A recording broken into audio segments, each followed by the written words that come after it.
칼라. 예. 지금 여기 빠른 시간에 짧게 끝내는 방법에는 배고프겠다. 예, 지금 여기에 있는 것들이 이제 블루베리 가지 말라 죽고 신초 나온 거 이것들이 대다수가 산딸기 끝이 타고 있으면 이 대들이가 예 그리고 여기 그 키위도 가져왔는데 이 역시 그 잎이 되들게 타요.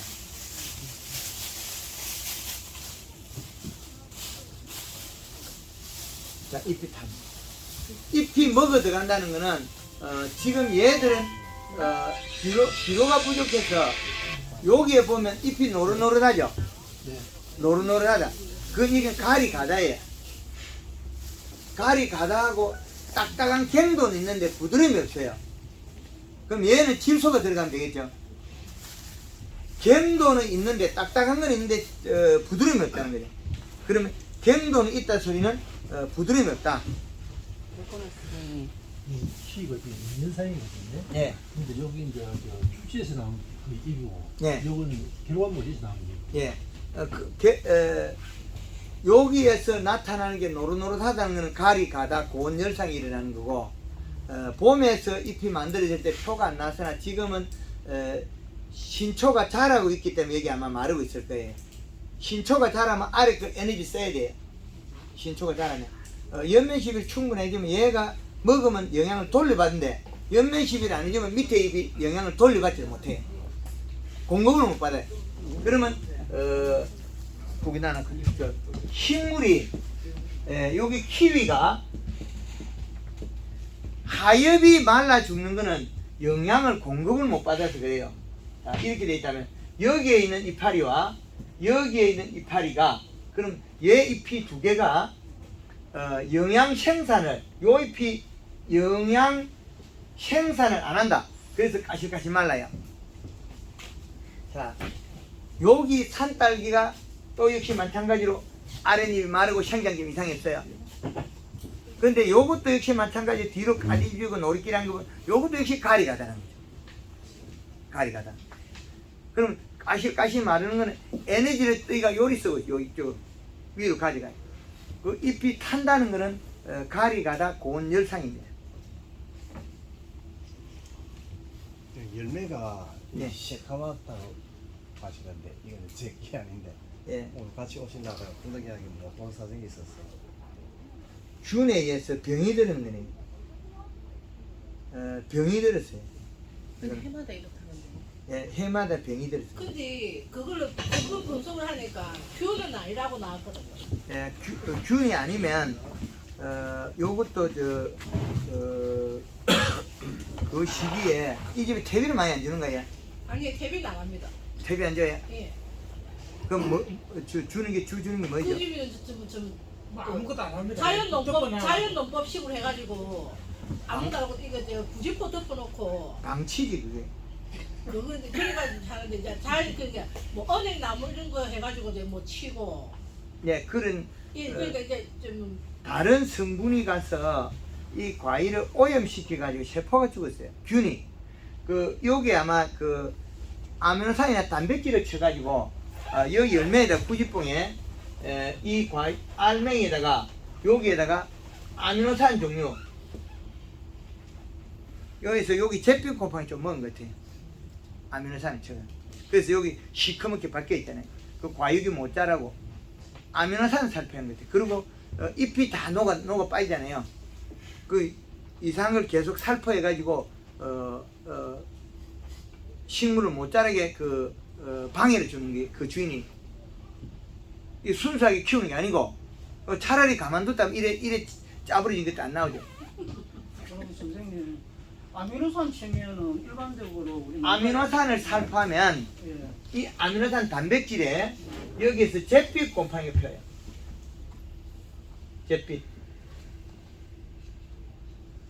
잿빛 곰팡이가 펴요. 잿빛 곰팡이는 그 살을 파고 들어가게 돼요.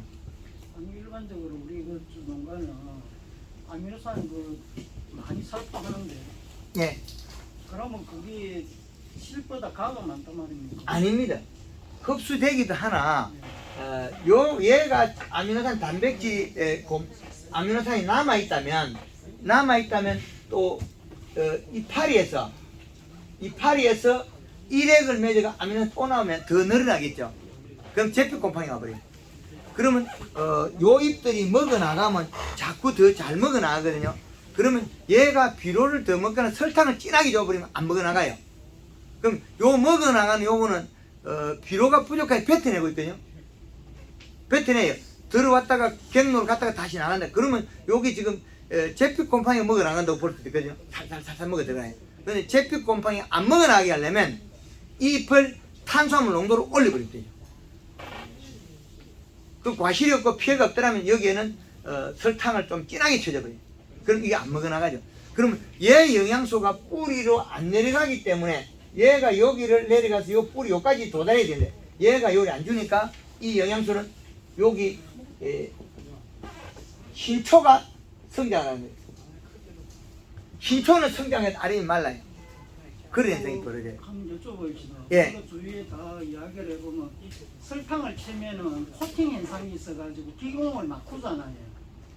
설탕을 살포하면 이게 설탕은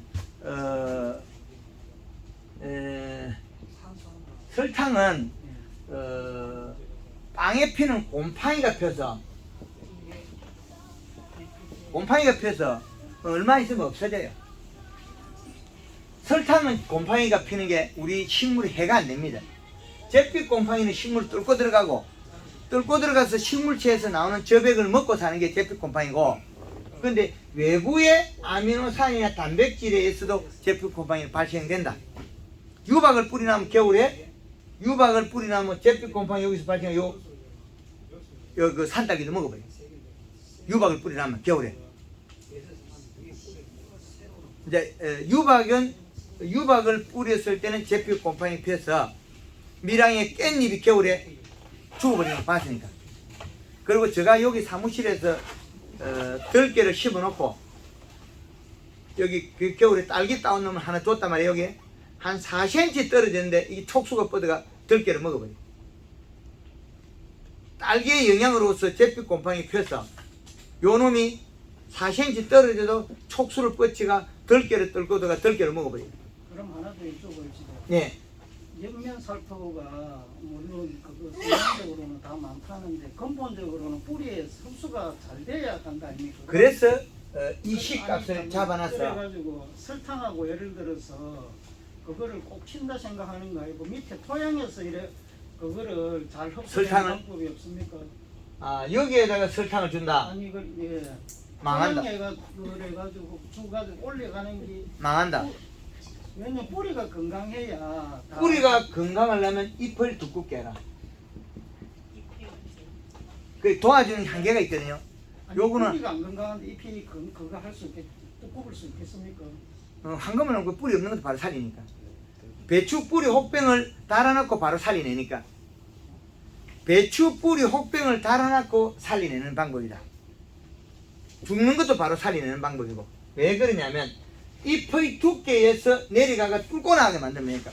배추 뿌리 혹병이 여기 들어있다. 쇠뿌리 만들어가 이걸 굶겨 죽여버려.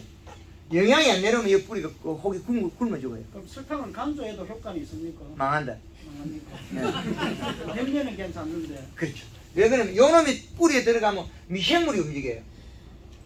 미생물이 뭐냐면 질소를 먹어버려요. 질소를 먹고 그 다음에 인산가리를 분해해놔버려요. 그럼 흡수가 되다 가리 가다 돼버려요. 그리고 포도밭에 그 미생물 줘보면 포도나무 망쳐버려요. 그래서 주지 말아야 돼요. 포도에 미생물 줬다 그러면 포도 농사 망쳐버려요. 그래서 포도에 미생물 주지 마라. 그리고 뿌리에 관주를 하는데 될 수 있으면 비료가 제일 싸다. 그런데 다른 것도 효과는 있으나 될 수 있으면 미생물이 많이 움직이는 거, 미생물이나 이런 걸 될 수 있으면 좀 줄여줘야 된다. 그래서 뿌리에 주는 거는 영양은 관주내는 게 좋은 건 맞습니다.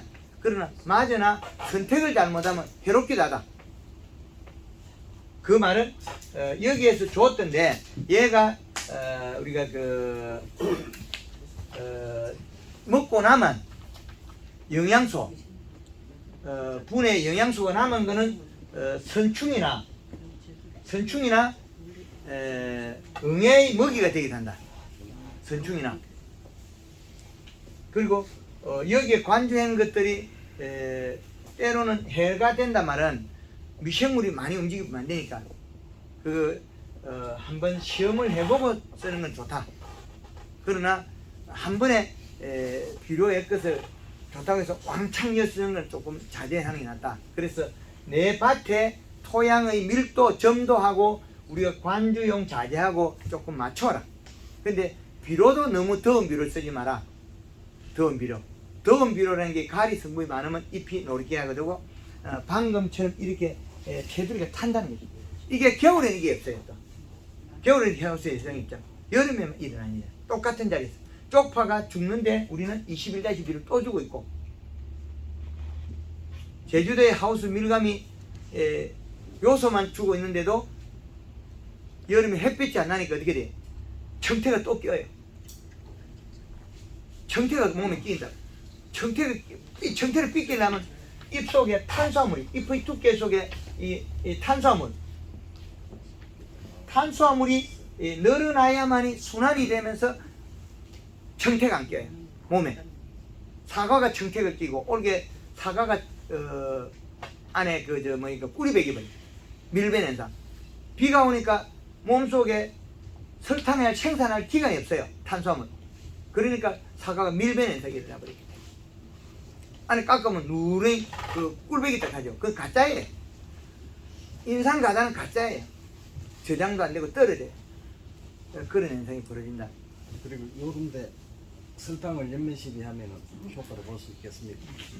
요거야. 예. 여기 더위를 타기 때문에 아까 이야기한 경도와 설탕을 같이 써라. 경도와. 그리고 뿌리로서는 질소비를 좀 줘라. 100평당 3kg씩 며칠 만에 줘가지고 조금 두껍게 만들고, 이게 가리 성분이 가다돼서 일어난 일이다. 가리 가다돼서. 그리고 얘가 그 이슬을 맺으면 또 병이 제피곰팡이 또 와요. 비료가 부족해서 두께가 얇아서, 잎 두께가 얇으면 탄수화물 부족하다. 탄수화물 부족하면 저녁에 먹은 양수분을 새벽에 이슬을 뱉어버려.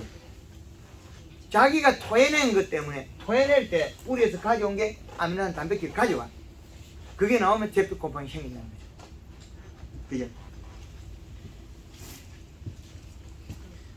블루베리도 요게 고실라지더라도 위치에 따라 다 다르다는 거죠. 이파리가 요리 좀 많이 꼬실래, 햇빛에 요리 많이 볼거나 뭐 어떤 위치가 달라요. 그들에 있는 좀 차이 나고. 이게 고실라지는 것들은 거의 대다수 가리 가다가 많다. 가리 가다가. 가리는 더운 비료, 질소는 시원한 비료. 거기에다가 경도를 두 가지 합하면 된다. 그래서 이 블루베리 이게 백에 있는 거죠. 네.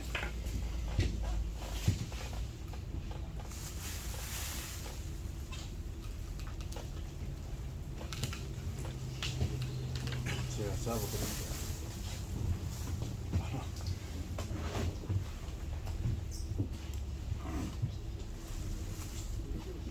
이 시가 1.75 나와요. 그럼 이것보다 더 이 시를 높게 먹고 있다는 거죠. 그럼 어떻게 돼야 돼요? 이 시를 더 잔량 시를 측정해야 돼. 잔량 시를 측정해가지고 비료를 이래 놔줍니까? 아니면 관주로 줍니까? 이번에 저 NK로 가다가지고 한 300kg 가다가 한 프로 잡아. 녹화가 있는다고요? 안에 대한 아니 그냥 가에 있지 않습니까? 백가에. 그렇죠. 요거 비료 준 자리 흑가웠어요? 아니면 안 준 자리가 왔어요? 진짜리에. 준 자리에. 예. 예, 그래도 지금 얘가 이 시값이 높아서 타고 있는 거죠. 예. 이 시를 꼭 측정해야 됩니다.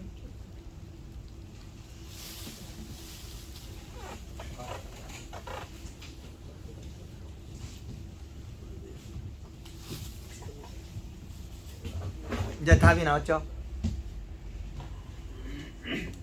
요거는 9.9가 나오잖아요. 예.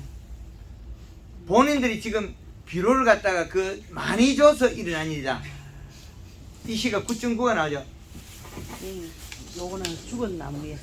그러니까 지금 여기에서 9.9가 나오면 살았건 죽었건 간에 예. 9.9의 이 시가 나온다는 거는 상당히 높아요. 그럼 비료 가다네. 그렇죠. 비료 가다에서 다 죽은 거예요. 그럼 이게 다 다른 거라고요? 똑같습니다. 똑같습니다. 똑같이 비료를 남이 한 거라면 좀 다를 수가 있는데 내가 했다면 네, 비슷하다. 예, 맞아요. 네, 그래서 먹을. 비료 가다라서 죽은 거예요. 척전기가 있다면 이미 알 수 있는 일이죠. 비료 가다라서. 요건 두께는 그래도 좀 괜찮습니다. 앞바닥이 두껍죠. 비료 가다 됐습니다. 그러나 뿌리가 잘못하면 폴라당 죽어버려요. 비료 가다. 예. 아까 그 구찌뽕은 그 해결 방안은 뭔가요? 입장이죠. 예. 아 구찌뽕 그 열매가 싹하는 거 있잖아요. 그 토양 분석해보고 그 주인이 멀리 이사를 보내줍니다. 그 주인만 쓰면 되니까. 그냥 가만두도 이게 잘 되려면 걸 갖다가 구지뽕이 산에도 잘 되고 잘 되려면 그 주인만 이사를 보내줍니다. 예. 그 주인만 이사를 보내야 되지. 이게 구지뽕 나무로 이사를 보낼 수가 없고. 그럼 이게 원래는 얼마 나와야 됩니까? 1.8. 여름에는 1.8 일시값이. 요 굴레는 봄에는 2.5 정도. 구지뽕이 잘못된 거는 구지뽕 그 주인만 없어지면 구지뽕 원래대로 돌아가요. 저건 병에 강해서 병이 안 하는 종이거든요. 근데 그 주인이 병을 만들어야 계속 그 나무에 치워야 하니까 그 주인만 이사를 보내면 그 주인만 이사를 보내면 구지뽕이 바로 돌아갑니다. 그럼 아까 그 산딸기 있다니까. 예. 산딸기 되게 삐끗한 그걸 이제 질소가 이제 부족해서 그런 가리가 많고 질소가 근데 그럼 저거는 질소를 간주를 하는 게 좋습니까? 아니면 뿌리는 게 좋은가요? 뿌리 주고 물 뿌리 줘도 되고요. 안 뿌려서 물로 그냥 풀어. 예. 근데 물을 잘 못 뿌리면 여기가 비료 가스가 많이 나와요. 그러니까 이제 그거를 물에 녹아가지고 예. 녹아서 간주하는 건 어떨까요? 괜찮아요. 괜찮아요. 그 너무 한 번에 많이 주시는 거 아니지 말고. 뿌리가 얘가 땅에 보이죠? 표면에 다 있잖아요. 그렇지. 예, 표면에 다 있기 때문에 멀리 뻗은 것도 요 가까이 다 있거든요. 그럼 여기 너무 가까이 비료를 먹으면 장애가 일어나요. 그러면은 한 900평당에 가면 질소를 얼마나 넣고 간주를 하면 될까요? 100평에 한 3kg 정도, 100평에 3kg. 예, 3kg 정도 해가지고 상태를 봐가면서 아까 그 비료는 주는 기간을 우리가 점질 땅이냐 사질 땅에 따라서 뭐 한 보름에서 한 20일까지도 가기도 한다. 이건 열매가 없기 때문에 비료를 그리 많이 안 먹여도 돼요. 과실이 달려있을 때는 영양이 계속 빼앗기기 때문에 많이 먹어야 되나 지금 얘들은 비료를 고추하고 다릅니다. 비료 얼마 안 먹어도 돼. 얘들 비료 많이 안 먹는다. 그렇죠. 그리고 지금 우리가 가져온 것들이 키위나 구지뽕이나 여기 그 블루베리 얘들이 전체가 지금 일어나는 것들이 비료 부족하고 비료 과다도 나타나고 이런 여러 가지 나타나는데 그거를 계속 방송을 보시면 우리가 분류를 할 수 있다. 이 색깔을 보고 이시 측정을 하면 급하게 죽는 것들은 생장점이 바로 타요. 요 이시 값에서 월등하게 올리면 경화가 되면 잎이 바로 타요. 비료가 많으면 위에부터 여기부터 바로 말라 착착착 내려와요. 그 다음에 비료가 양이 맞으면 양이 조금 높으면 멈춰요. 멈추는데 얘는 좀 그래 움직여요. 두꺼우니까 잎이. 근데 얘는 못 움직여. 요가 못 움직이는 시점을 찾아내요. 이건 맥시멈을 찾아낸 거죠. 여기에서 요 이상의 비료가 올라가면 문제가 달라지는데 지금 블루베리는 상토가 이렇게 물이 흐르기 때문에 그나마 조금 살아있는 거지 뿌리가 반 이상 갔다고 봐야 돼. 위에 조그만 뿌리가 열매가 달리면 저거 나무는 지금 힘을 못 써요. 그래서 물을 한 번씩 흠뻑흠뻑 줘가지고 비료를 좀 명탈로시게 돼. 그렇지 않으면 내년에 문제가 되겠죠. 가을에 새뿌리 뻗어나야 되는데 지금 그 비료 가다에서 뿌리가 많이 죽어도 지금 현재는 블루베리 딱딱하기 때문에 살아있는 척 하는 거예요. 그럼 며칠에 물을 한 번씩 주면 되겠습니다. 뭐 한 5일이나 이래 한 번씩 물을 흠뻑흠뻑 주세요. 시즌에. 저기 잎이 말이죠. 그러니까 비료 주고 전에 제가 좀 아파가지고 장마철에 몸 봤어요. 몸 봐가지고 8월 초에 요소를 좀 주고 연면 시비를 했는데 그때부터 보면 잎이 하면서 오래 접더라고요. 그리고 그 전에 요 상처에 비료 준 건 나올 거예요. 그 전에는 좀 주긴 줬는데 병원 갔다 한 달 넘게 오니까 나무가 보면 노라이가 가리 성분이 있어가지고 그래서 뭐한 200평 한 300이 되는데 그거 한 7kg 줬어요. 그러니까 새 수세가 좋더라고요. 그래가지고 좀 며칠 두고 연면식을 딱 해보니까 갑자기 순도 줄어가고 잎이 막 오그라지더라고요. 좁아지고 그걸 가만 보니까 이게 아니요, 그거는 연면 시비를 요 시비를 했는데 이거는 온도에 비례하거든요. 시간과 온도에. 아침에 했느냐 저녁에 했느냐 공기이기 때문에 요 연면 시비를 비료를 썼건 영양을 썼건 농약을 썼건 간에 저녁에 저녁에 줬습니다. 몇 시에 했어요? 해가 빠지고 해가 지고 난 그래 뒤에도 지금 아웃은 좀 많이 줬어요. 죽도록 했네요. 기공에다가 연하게 자르는 기공에다가 얘가 기공이 손구멍이 열리가 손구멍에다 씨를 비료 집어였으니 당연히 마르죠. 그래도 많이 줬어요. 그렇죠. 부지런하면 또 도리어 해가 되기도 해요. 그 기공으로 함부로 집어넣으면 이런 나무들도 낮에 햇빛 쫙 났을 때 이 나무 여기에다 잎에다가 분살해서 5분간 이상 계속 분살하면 이 나무 통을 죽어버려요. 기공을 계속 집으면 죽어버려요. 저도 그랬어가지고 아무래도 해가 안 입밖에 안 생각. 기공으로서 요것들을 계속 집어넣으면 죽이. 제가 그 SSG 궤도가 벗겨져 가지고 나무가 100년 된 나무 옆으로 간 가지가 한 이거 같아요. 보로코 6인치 4인치 보로코 두께 되는 이 가지 굵은 가지가 기계 고장에서 고장나서 계속 쏜 거예요. 궤도 벗어진 거 찾다 열심히 찾다가 한 3분 정도 쌓아버렸어요. 나무에다가 계속 이만한 나무 그냥 뚝 죽어버려요. 그러면 대표님 이거 한 5일에 한 번씩 물을 듬뿍 주는 걸 한 얼마나 줘야 될 것 같습니까? 조금 풀리면 새순이 튀 나올 겁니다. 새순이 튀 나온다 소리는 잎이 좀 얇아지고 노란 잎이 조금 나올 거예요. 그러면 그때부터는 이제 우리가 측정해가면서 비료도 조금씩 관주로 비료도 주고 연면 시비로 영향을 줘야 돼요. 그 물을 주면 이제 문제는 잎에다 물을 뿌리면 살이 빠질 거거든요. 그러면 연면 시비 해줘야 돼요. 물을 흠뻑 주게 되면. 측정해봐야 되는 게. 네, 측정해야 되고 물을 며칠 하면서 흠뻑 주게 되면 비료는 빼낼 수 있는데 잎이 얇아져 버려요. 그럼 얇아진 잎을 갖다가 살을 째어줘야만 안 죽일 수가 있어. 또 잘못하면 죽여요. 전에 그래가지고 대표님 전화해가지고 한 15일 내가는 NK 주라 해서 NK 그 20개짜리 그거를 가지고 한 300개만 발라줬거든요. 그래서 그 비료가 이식값을 맞아야 되는데 그 작은 면적의 그 이식값이 높다는 거죠. 그 지금 9.9가 나온다는 소리는 상당히 비료가 많이 죽을 위치에 죽을 만큼 비료가 많다. 하여튼 오전 강의를 마치고 식사하고 오해하도록 하겠습니다. 요거에 기본적으로 많이 쏘면은 장애도 있고 죽는다는 이거 말씀하시는데 연면 시비하는 방법으로서는 위에서 떨어지면 좋습니까? 기공으로 슬쩍 쳐야 돼. 기공으로가 떠올 때, 요 기공 열릴 때 세게 때려버리면 죽어요. 기공으로 잠깐 들어가면 영양 흡수는 되나? 지금 우리가 쓰고 있는 농도가 높게 쓰는 경우가 많아요. 농도가 기공으로 수분을 증발하거든요. 근데 역으로 때리면 들어가 버려요. 역으로 때리면 어떻게 됩니까? 잎이 표면 온도가 떨어지죠. 그러면 빨리 들어가 버려요. 지 스스로 온도가 떨어지니까 빨리 들어가 버려요. 그 잎이 계속 두꺼운 상태에서 연면시에 안 들어가 도로 팅이 나와요. 그래서 우리가 이런 잎들은 덜순 날숨을 안 쓰고 내뱉는 숨만 쓰는 건데 딸기는 잎이 또 덜순 날숨 써요. 덜순 날숨 쓴다는 거 딸기가 이야기 안 해주거든요. 눈치껏 알아야 돼. 그게 제가 눈치껏 안다가 4년 반이 걸리더라고요. 그 딸기 같은 거는 하우스 한 번 한 개 잘못 시켜보면 습도가 뚝 떨어질 때 한 개 시켜보면 농사 끝나버려. 쉐이퍼에 싹 다 타지고 고실해주고.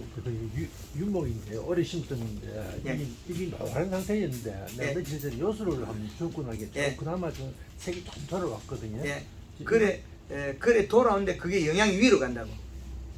그래서 연면 시베리고 영양을 균형을 맞춰야 된다. 저 연면심인 게 바닥에 그냥 예, 바닥에 주면- 요수를 줬거든요. 예, 요소 잘 먹습니다. 키위 잎은 빗자루처럼 빡빡하게 나오거든. 다른 뿌리들은 이렇게 뻗어 나가는데 키위 뿌리는 빗자루처럼 빡빡하게 나가요. 그래서 비료를 함부로 주면 한 방에 푹 갑니다. 키위 같은 거는 퇴비를 이어놔도 안 돼. 퇴비를 10개 뿌려야 되고, 그리고 봄에 하면 안 되고, 가을에 해야 되고. 요런 것들도 소복소복 나면 봄에 이파리 오잖아요. 그래서 우리가 그 가을에 과수원에 퇴비 주는 것들 가을에 해갖고 좀 얇게 펴가 짧은 그 소금기 우라내버려야 돼. 흘러내버려야 돼. 키위 특히 더 심합니다. 이 그럼 연면 시비를 해야 된다 이 말입니다. 아니요, 주대 퇴비 같은 경우에는 소금기가 많으니까 일찍 줘가 좀 우라내야 된다. 그럼 요수 비료는 그럼 어떻게 해야 된다는 거예요? 바닥으로 주고 위에도 주고. 이래 주고. 예, 그렇게 하면 됩니다. 예, 하여튼 오전 강의를 마치고 식사를 하고 다시. 네, 감사합니다.